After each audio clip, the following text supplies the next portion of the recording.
All right, back with another episode of Time with your host Ramone and your guest Sammy. He's been on here a couple of times, and today we're going to be talking about our family's history. We've gone over it a bit in past episodes, but we're going to retouch on it because I have a school project. Right, Sammy? Okay, sounds good to me. Sounds good. All right. I have a couple questions.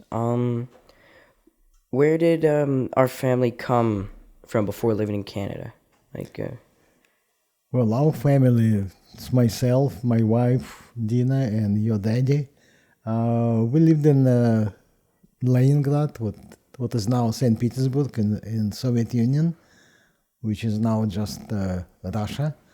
That's where I was born and raised, and your daddy was born and raised there as well. Same with Dina, right? Dina was not born in Leningrad. She was born in Belarus, in a city named Gomel. But she went to St. Petersburg or to Leningrad to university to study, and that's where we met. Do you know if we've lived there a while? Because I think your father lived there as well. Yes, if you want to go back that far, my mom actually moved to Leningrad before the Second World War, and she unfortunately had to spend the whole blockade in Leningrad, which she didn't talk to me much about. My father moved to Leningrad after World War One, and that's where he met my mother. Got it. When did you guys arrive in Canada? Well, we left the Soviet Union, which was Soviet Union at the time, in May of 1979, and arrived to Canada in December of 1979. And I know you guys hopped around a little bit before you got to Canada. Yes, we went through a couple of places where the immigration process taken place. Most of it was in Italy. The first week and a half, couple of weeks, we spent in Vienna, going through the paperwork with immigration authorities. And when we moved to Italy, where we continued with process, which took us almost 5 months. And the whole time, was your goal to make it to Canada, or were you unsure? No, it definitely was our goal to make it to Canada. And that's why it took longer. People who were going to the different countries, specifically US, it took much less time. The immigration process was somewhat different. But Canada took longer, but we aimed for Canada from basically as soon as we crossed the border from the Soviet Union. What were some of the things you had to do to be allowed to immigrate to Canada?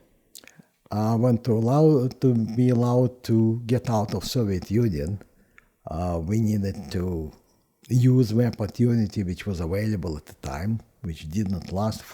Fortunately, we managed to do it before we closed that gate. But the Soviet authority made it possible for a short period of time for people like us to apply for a permit to leave the country. How long of a process was that? That process took about 4.5 months since we put an application in and jumped through a lot of hoops to satisfy the requirements that powers to be required from us. Yeah, it sounds like it was difficult, not an easy process. It definitely wasn't an easy process, and it was not made easy, I guess, for a reason. Yeah. To make it less and less attractive for people who had any will to leave. Thankful you guys did. Well, like I said, just with 2 dates we celebrate every year.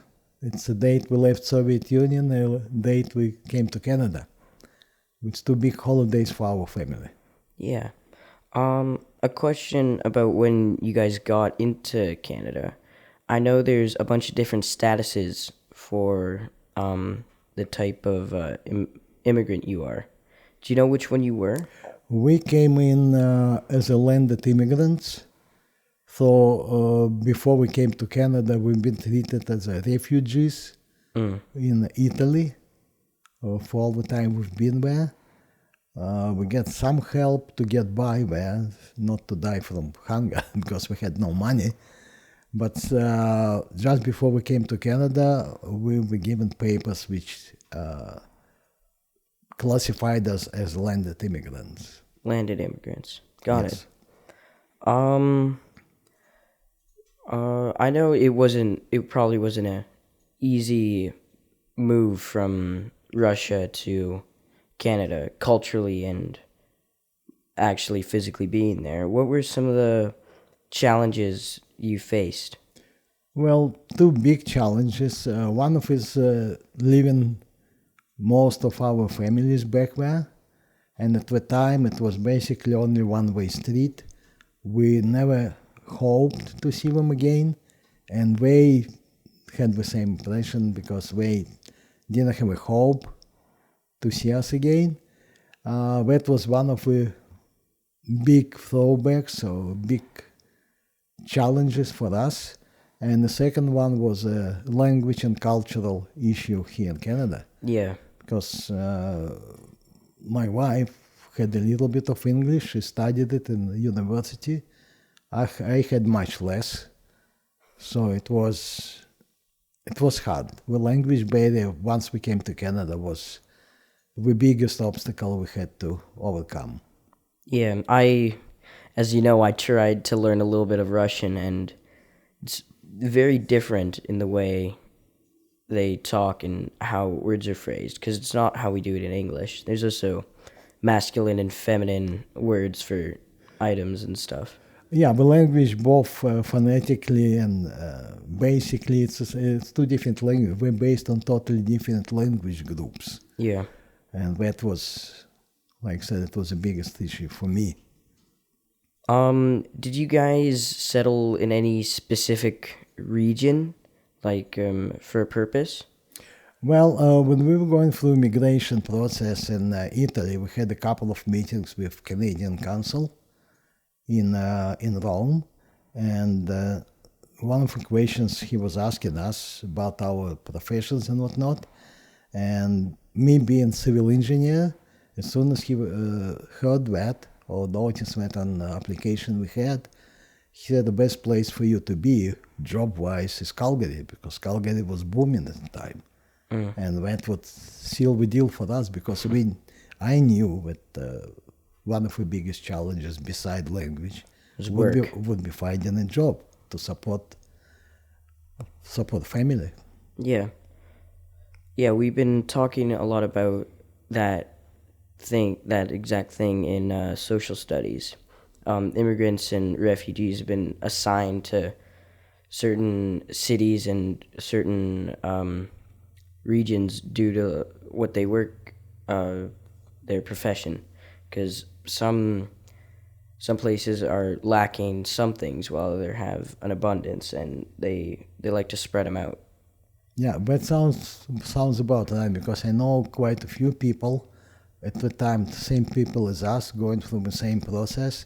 Some of them ended up in Toronto, some of them ended up in Winnipeg, and I guess what you're saying makes sense. Yeah. Yeah. Did you guys bring any over? Did you guys bring any traditions over or cultural practices? I don't know about cultural practices as such. Traditions, you probably know, Dina, well, your grandma, still likes to cook, because that was the way it was done. There was not that many restaurants to go to in Soviet Union, Leningrad, and on top of it, it was really out of reach for most people, price-wise. So most of the meals were made at home, and she's still holding on to that tradition. Yeah, she's great. Have there been any major changes in your guys' lifestyle and career paths? Like, really major? Because I know there was definitely change. Well, for me, I kind of got lucky. job-wise because I found basically exactly the same kind of work as I was doing back in Soviet Union, and I was reasonably good at it, and I managed to find a job very quickly, which helped. Your grandma, or my wife, she was a teacher in Soviet Union, so obviously she could not teach in Canada. Yeah. For many reasons. One of them, she had to go through large number of exams and tests and language and so on and so forth to get a license. So it was not a practice, not an issue. She managed to land a job as a sales clerk for a while. And when some of our friends here helped her to get an accounting job in one of the small companies here in Calgary. And that's what she started doing. She learned it, and she was doing it for quite a few years.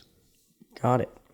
Yeah, thank you for talking with me. I know we go into more depths, more details in some other ones, but I appreciate this. A light little overview, and thanks for coming on. No problem at all, anytime. And if you have any more questions, don't hesitate to ask, as long as I remember.